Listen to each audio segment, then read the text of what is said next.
सांडगे, मटकीच्या डाळीचे सांडगे। आज आपण मटकीच्या डाळीचे सांडगे बघणार आहोत। वर्षभरात असे केलेले सांडगे तुम्ही कधीही त्याची भाजी करू शकता। इथे आपण कोणतीही दुसरी डाळ घेतली नाही, इथे फक्त मटकीची डाळ आपण वापरणार आहोत सांडगे करताना।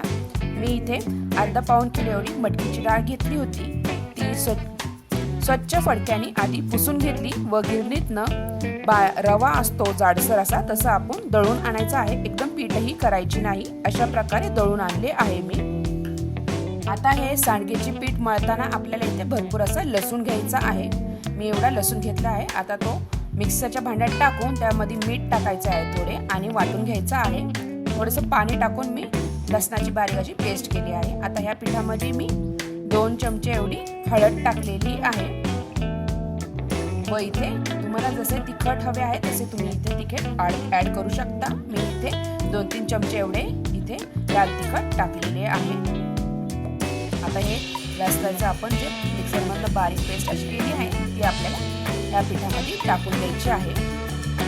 आता आपल्याला इथे थोडं थोडं पाणी ऍड करून हे पीठ मळून घ्यायचे आहे। पीठ जास्त घट्टही नको आणि पातळही नको, अशा प्रकारे हे पीठ मळून घ्यायचे आहे। आता हे सांडग्याचे पीठ मळताना मीठ थोडे कमी असले तरीही चालेल, कारण का आपण ह्याची भाजी करतो वाळवल्यानंतर तर त्या भाजीमध्ये आपण मीठ टाकतच असतो, त्यामुळे इथे मिठाचे प्रमाण कमी असले तरीही चालेल। अशा प्रकारे हे मटकीच्या डाळीचे सांडगे झटपटही होतात व खायलाही एकदम टेस्टी लागतात व भाजी करतानाही शिजतातही चांगली। जर तुम्ही पीठ जास्त घट्ट केले आणि सांडगे त्याचे टाकले तर वाळवल्यानंतर तुम्ही भाजी केल्यानंतर ते लवकर शिजणार नाही सांडगे।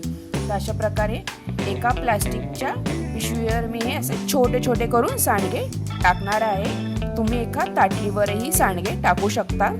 ताटलीला अजिबात तेल वगैरे इथे काही लावायचे नाही, आपल्याला डायरेक्टच सांडगे असे करून घ्यायचे आहेत। पीठ जर जास्त घट्ट वाटत असेल तर तुम्ही एका भांड्यात पाणी घेऊन पाणी लावून असं सांडगे टाकू शकता। थोडं पाणी टाकून मळून घेऊ शकता।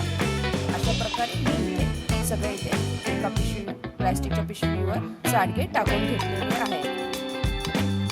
आता हे सांडगे आपल्याला 3-4 दिवस चांगले उन्हात वाळून घ्यायचे आहे आणि वाळल्यानंतर तुम्ही एका डब्यात किंवा पिशवीत भरून असे सांडगे वर्षभर खाऊ शकता, अजिबात खराब होणार नाही आणि या सांडग्याची भाजी ही खूप टेस्टी लागते। अशा प्रकारे तुम्हाला माझी ही रेसिपी कशी वाटली नक्की कमेंटद्वारे कळवा व माझ्या चॅनलला लाईक, शेअर आणि सबस्क्राईब करायला विसरू नका।